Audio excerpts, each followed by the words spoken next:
Yeah. Bro corrupted spawn point. Yeah.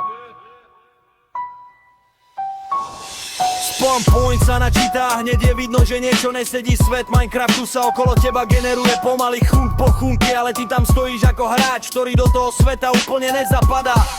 Narcos, v tejto hre nevyzeráš ako niekto, kto prišiel prežiť, skôr ako Minecraft mob, ktorý sa stratil už pri prvom kroku.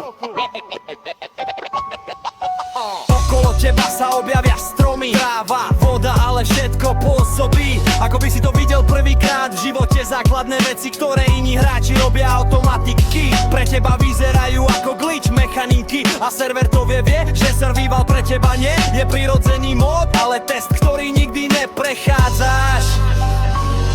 Každý tvoj pohyb je neistý, ako by si stále nevedel, čo máš robiť. Namiesto progresu len blúdiš svetom, ktorý ťa nedokáže brať vážne. Aj moby pôsobia, ako by ťa nebrali ako hrozbu, ale ako hráča, ktorý sa ešte len učí chápať základné pravidlá hry. A práve tu sa ukazuje rozdiel nie medzi silným a slabým hráčom, ale medzi niekým, to svet ovládá tebou. Narcos, ktorý sa v ňom stále len stratené pohybuje ako Minecraft noob bez smeru.